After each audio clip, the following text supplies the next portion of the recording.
Wewe tatizo gani wewe? Unafikia tu unataka kujiua? Samson, una shida gani? Sawa, umeacha kuambia watu wote. Niambia sasa mimi rafiki yako. Hauna mamlaka ya kuamua maisha yangu. Ni bora tuendelee kubaki kwa marafiki tu. Na mengine achana nayo. Usije ukasubutu tena kunisuia nikiwa nafanya jambo langu. Moyo wangu umevunjika kimya kimya, na machozi yanadondoka bila sauti. Una shida gani? Baba yangu, kwa Sam, nini umechukua furaha? huyu anaweza kujiua tena huyu. Kwa nini umechoma moyo wa mwanao? Nilidhani damu haiwezi kunisaliti. Nilidhani upendo hauwezi kuniumiza. Samson rafiki yangu, unajua kiukweli kabisa hii issue bado inaniumiza sana akili yangu. Unapitia matatizo gani rafiki yangu? Ambaye matatizo yanafikia hatua unataka kujitoa uhai. Niambie shida ni nini?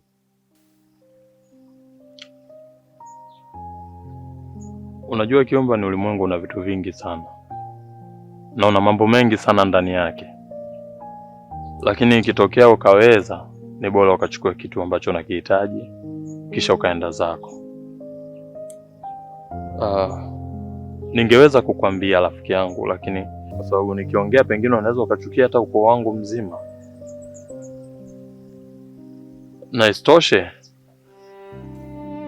pengine unaweza ukawa unaona mimi chizi sasa hivi kwa maamuzi ambayo nayafanya mara kadhaa. Lakini kiukweli ungekuja kufahamu kitu ambacho nakipitia kichwani mwangu, na imani usingeweza kuvumilia kama mimi nakuvumilia. Najitahidi kukuelewa, lakini kutokana na mafumbo ambayo unayaongea yananivuruga kabisa ubongo wangu. Kwamba eti utaaibisha familia yako. Eti nitaichukia familia yako. Hivi nikuulize, swala kujiua wewe, kwamba ina maana kwamba unaona kabisa ni hautaiaibisha familia yako? Yaani leo eti baba yako anasikia kwamba mwanao kajinyonga. Hivi kulitoa dukuduku moyoni na kujiua ni kipi bora? Kwamba unaona ukitoa dukuduku lako moyoni au ukiongea vitu vyako eti kwamba eti hautaiaibisha familia, lakini kujiua ndo hautaiaibisha familia. Mbona unafanya vitu vya kijinga, vitu vya kipumbavu ambavyo havieleweki ndugu yangu? Si niongee nini tu yani. Lakini tu naomba nikukumbushe. Wewe kwa baba yako ni mtoto pekee, ni mtoto ambaye anakutegemea. Na ndio maana kawekeza nguvu kubwa sana kukusomesha, kukutafutia ajira kubwa, ambaye ajira hiyo mimi naitamani. Natamani mimi ningesomeshwa. Anataka siku akizeeka wewe ndio uwe nguzo. Kama nguzo yenyewe inaanza kuanguka tena kwa kujiangusha. Hivi nadhani baba yako anasikia ulikuwa unataka kujinyonga. Sasa atajiona kwamba nimeenda kusomesha bogazi. Nimeenda kusomesha mtoto ambaye kiasi kwamba hawezi kunilipa jema hata siku moja. Samsoni, kitu ulichokifanya sijakipenda. Watu huwa wanamsifu mtu ambaye anabeba mzigo mkubwa sana kichwani mwake. Anabeba gunia, anasema na nguvu, na anasema anabeba mzigo mkubwa. Ila sasa kuna mtu huwa anabeba mzigo mkubwa sana katika akili yake. Yaani kitu kilichopo ndani ya kichwa chako ni inakuwa ni mzigo mkubwa ambao kuuelezea hadi mtu akuelewe ni ngumu. Kama hapa sasa hivi ninavyoshindwa kukuelewa kwa haraka. Najua mzigo uliobeba ni mkubwa sana. Lakini sasa isifikie hatua hadi ya kujiua. Samsoni, unataka kuua ndoto zako? Kitu ulichokifanya yani kiukweli I make sense kabisa.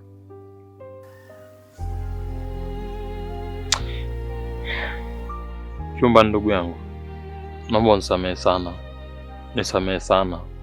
tena sana, kwa sababu siwezi kukwambia chochote kwa sasa hivi, na nafanya hivi ili kulinda heshima yangu pamoja na familia yangu, kwa sababu ikitokea nikaja nikaongea, nitakuwa sasa najaibisha mwenyewe tu, nitakuwa sijengi bali nabomoa, kwa sababu ni sasa nachokonoa jiwe ambalo liko juu ya mlima, mimi nikiwa niko chini lazima litaniangukia.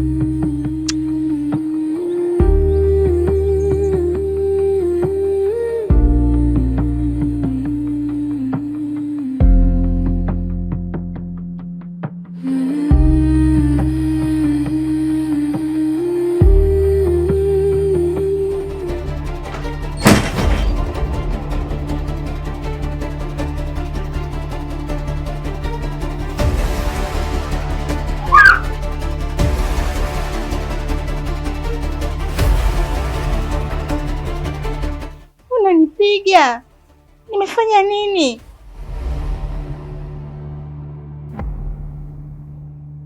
Sikiza. Usicheze akili yangu. Usicheze na akili yangu kabisa. Nimeuliza huko kazini kwa huko. Wamesema kwamba hakuna tatizo lolote. Kwa hiyo inaonyesha kwamba tatizo linatoka humu ndani. Na ndani humu mnaishi hawa wawili, wewe na yeye. Kwa hiyo hakuna uwezekano kwamba eti labda tatizo anasababisha bali ni wewe. Sasa nikuulize swali moja. Kuna kamchezo tunachezeana? Kuna kamchezo tunachezeana?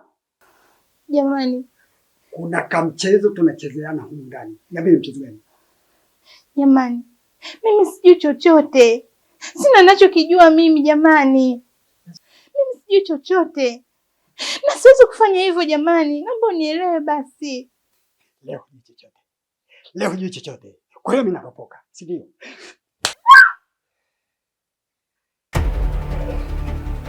Sitaki mchezo na mwanangu.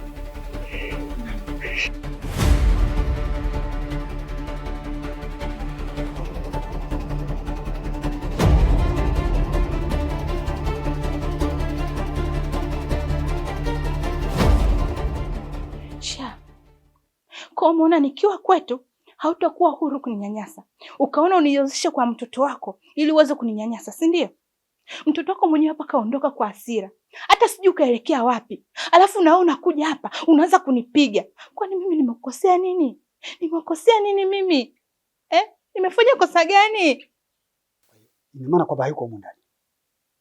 Nauliza kwa sababu nilikuwa ninawaka hapa ni ili aelewe kwamba ninamjali na ninamtetea. Sasa unaponiambia yuko hapa tena. Sasa hebu niambie kwani ni nini hasa? Ni nini tatizo ambalo linakuwepo kati yenu nyinyi? Sasa mimi najuaje Sha? Yaani kiufupi unatakiwa kujua. Mimi ninakupenda wewe tu. Yaani mtoto wako sina mapenzi naye kabisa. Sina hisia naye zozote. Hisia zangu zote za mapenzi zipo kwako Sha. Yaani hata leo mtoto wako akafa, sitoshutuka hata kidogo, kwa sababu sina hisia naye wala sina uchungu naye. Mapenzi yangu yote yapo kwako na unalijua hilo Sha. Sipendi mtu kuropoka. Usithubutu kutamka neno kabisa. Eti hata mwanangu akifa, elewa kwamba yule ndiye mwanangu pekee na ndiye nguzo pekee ninayoitegemea. Kwa hiyo unafatamka kwamba akifa, tafadhali. Sasa mapenzi yangu mimi na damu yako wewe vinaingilianaje hapo?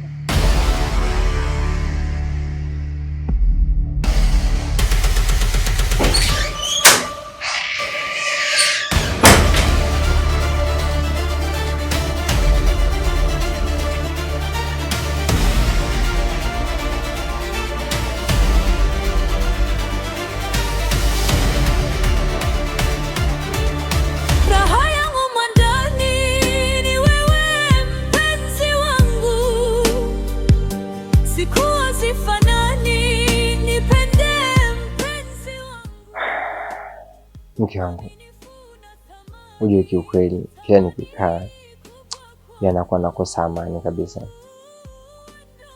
maana hatua ambayo tumefikia ni hatua mbaya sana.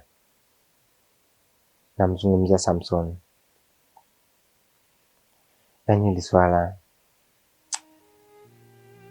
hata sijui nianzie wapi. Maana Samsoni hatua aliyofikia ni kubwa sana.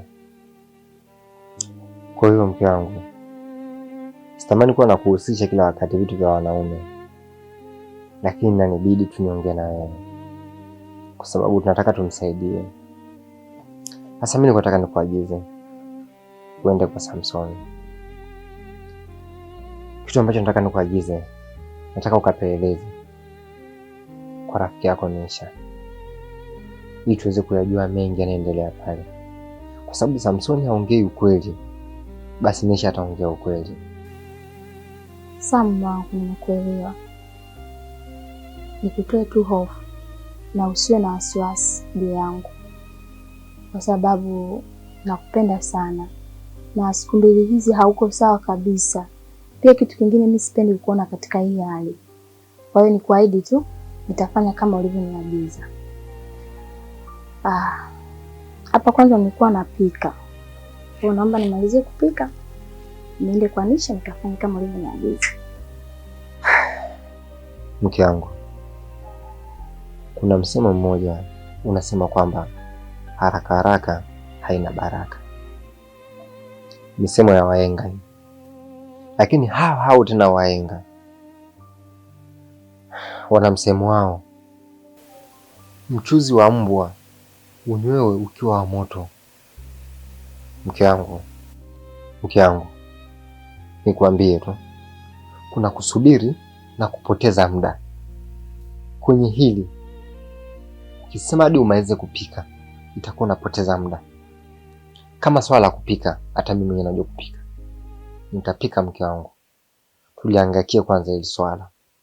Ninavyokuambia, hili swala limekuwa kubwa na maanisha. Sawa. Kwa kuwa umeongea wewe baba mwenye nyumba, nipinge mimi nimekuwa nani?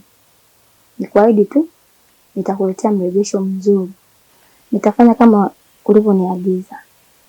Maana si unajua ninavyokupenda mume wangu. Sipendi kuona katika hali kama ulikuwa nayo sasa hivi. Sasa hivi uko sawa kabisa. Kwa hiyo nikuahidi tu nitakuletea mrejesho mzuri tofauti na unavyotarajia, yani zaidi ya hapo. Wala usijali. Na mimi najua kabisa nimetuma jeshi na uhakika nitapata majibu ambayo yamenyooka. Lakini na wewe uwe makini katika maswali yako, asishtukie kitu chochote, kwa sababu nyinyi ni marafiki, alafu nyinyi ni wanawake, huwa mnaambiana vitu vingi. Kwa hiyo hakikisha kabisa umefanikiwa jambo ambalo mlifuata.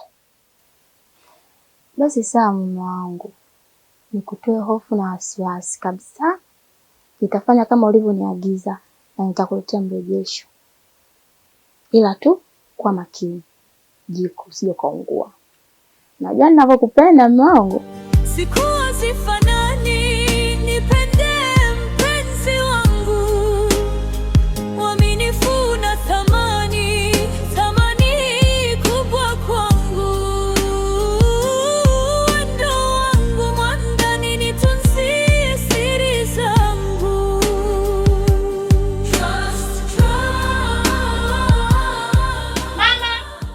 Mama! Nakuuliza vipi? Adu gani unakuja nyumbani kwa watu? Mahasira, kelele kibao unakuja. Unamfokea nani kwa mfano yule labda? Unamfokea nani kwa mfano? Wewe mzee, ninaomba uniache. Wewe umekuja kule umejifanya kidume. Umenipiga mimi. Sasa nisikilize. Nimekuja kumwambia mke wako machafu yako yote. Yaani haiwezekani utembee na mimi afu unaona haitoshi unaozesha kwa mwanao. Alafu unanipiga tu kama vile unavyojisikia. Mtoto wako ni nyanyase na wewe ni nyanyase. Hivi nyinyi mnanichukuliaje mimi? Mnanichukuliaje? Mimi mnyonge sana. Sasa nisikilize. Moto uliowasha utashindwa kuuzima. Hapo ndo utakapojua maji aliyotumia ng'ombe kutengenezea maziwa ndio hayo aliyotumia nyoka kutengenezea sumu.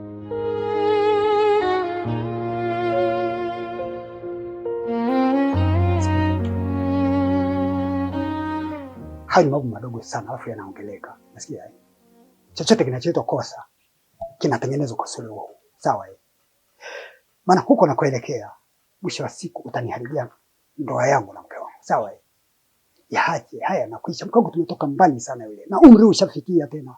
Kutangaza tena kuvunja ndoa ni jambo la aibu kwa watu. Hebu yaache kama hivi. Mimi na yeye kivyetu.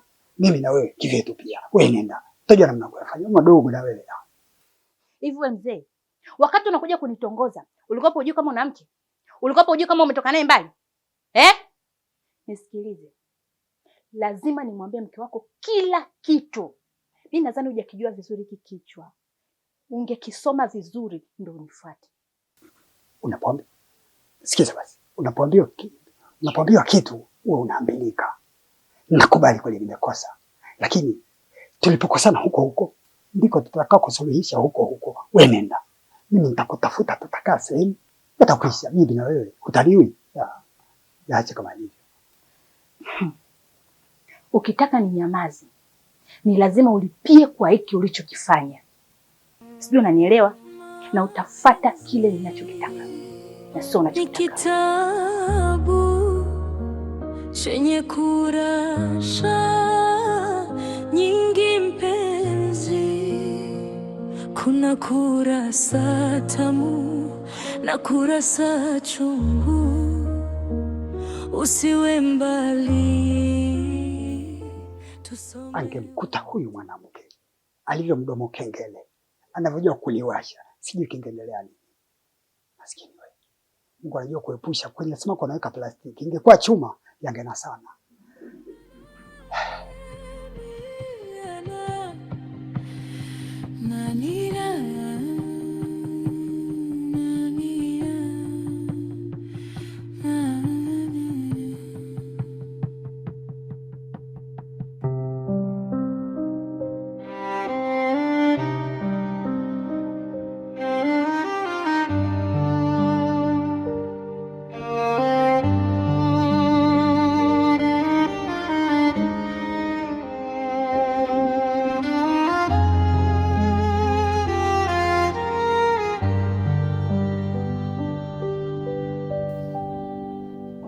Mume wangu, Nilimuamini baba yangu kuliko dunia,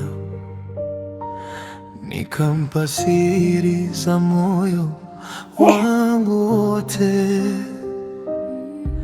Jamani, mbona unanipita kama vile mwana kisiki hapa? Alafu babako amekuja hapa, amenipiga makofi kwa sababu yako wewe. Unajua mimi nashindwa kuelewa nyie familia mnanichukuliaje mimi? Wewe uninyanyase, babako tena ninyanyase. Kwa nini nimewakosea nini mimi? Ni wapi nilipowakosea? Niambie basi.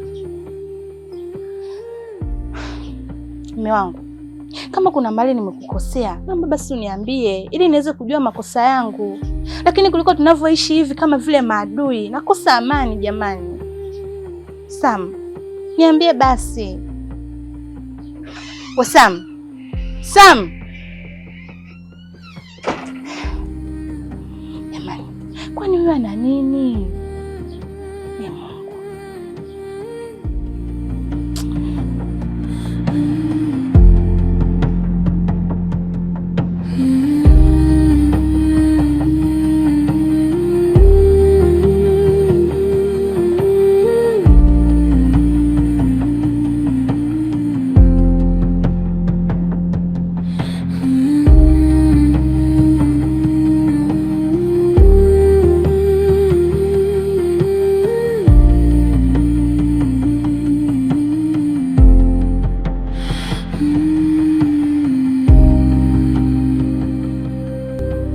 Mapenzi ni kitabu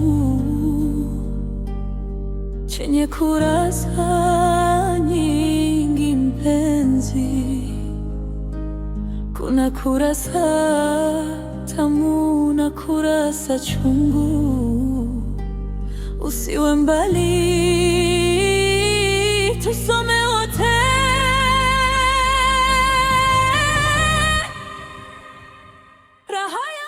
Mume wangu, hauna mapenzi na mimi. Basi sawa. Basi hata na mapenzi na chakula ambacho nilichokupikia mume wangu pia hauna. Nimekwambia nimepokea chakula hapo mezani, lakini cha ajabu nakuta unakula matunda. Matunda yenyewe ambayo hata mimi mwenyewe mke wako sijayaandaa. Sam, au unahisi labda mimi nitakuwekea sumu? Nisikia nikwambie mume wangu. Mimi nikitaka kukuua sishindwi. lakini ni vile tu siwezi, kwa sababu ninakupenda mume wangu, ninakupenda sana. Kwa ninachokuomba baba, naomba na mimi unipende basi.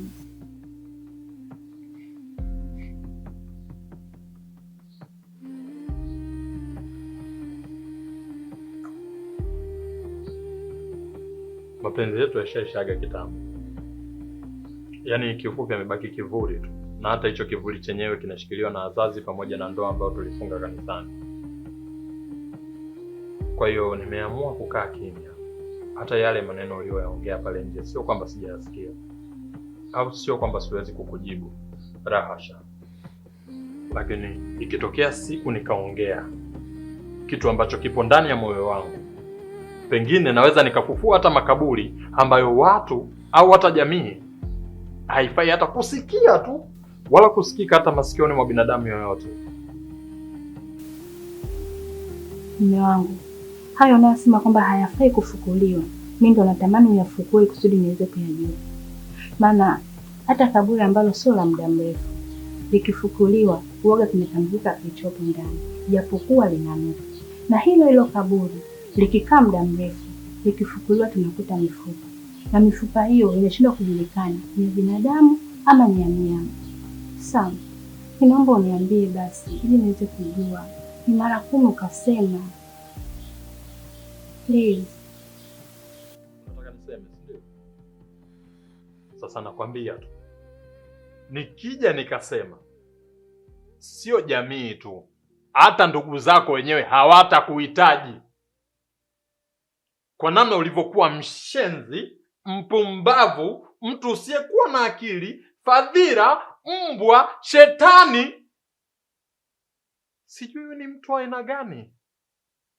Hivi unajijua ni mtu wa aina gani kweli wewe? Kenge wa blue wa rangi wewe. Hivi hata shetani mwenyewe akikuona wewe anakushangaa. Hivi wewe.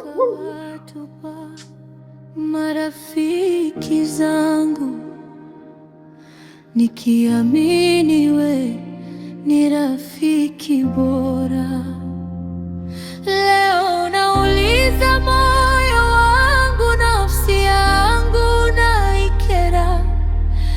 Mungu Baba, naomba simama na mimi, majaribu haya najua siwezi vulia, moyoni mwangu hakika sisemi. Sasa nimekuelewa, tena nimekuelewa vizuri sana, lakini nikuulize tu swali, hivi ni mangapi mimi na wewe tumefanya lakini leo hii nafikia hatua unanipiga kweli? Huu mwili ni mwili wa mapenzi, sio mwili wa kupiga, sio punching bag. Unatakiwa uelewe. Nimekusikia, nimekuelewa, na unachokisema uko sahihi. Nakiri kabisa kwamba nimetenda kosa. Pancha ya tairi moja isizuie safari, inazibwa tu, safari inaendelea. Lingekuwa ni gari limepinduka, hapo tungesema basi linahitaji matengenezo, lakini kipancha kimoja kinazibwa, watu wanaendelea. Namaanisha kwamba kosa nililotenda hata mimi sikulikusudia, lakini na wewe pia samehe zaidi, maana kweli ulivyosema tumetoka mbali. Tuache apite, nisamehe, yaishe, mambo yetu yaendelee kama kawaida.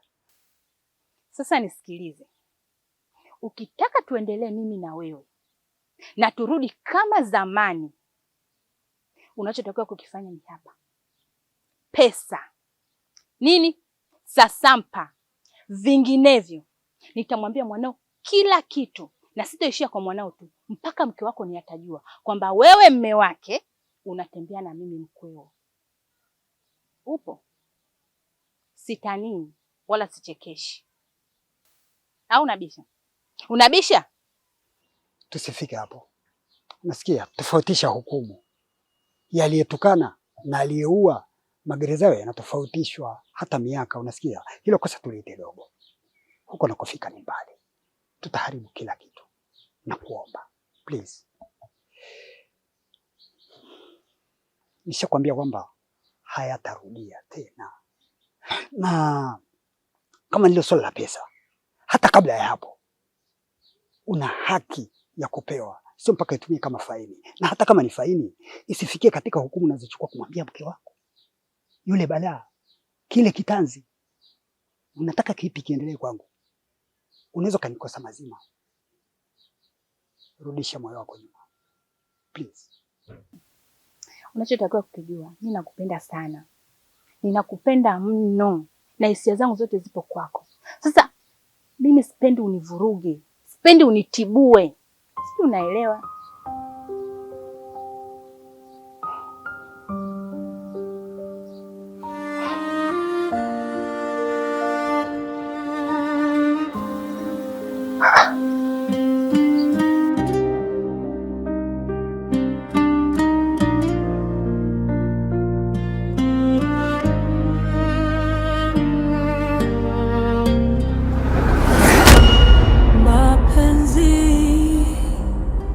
Ni kitabu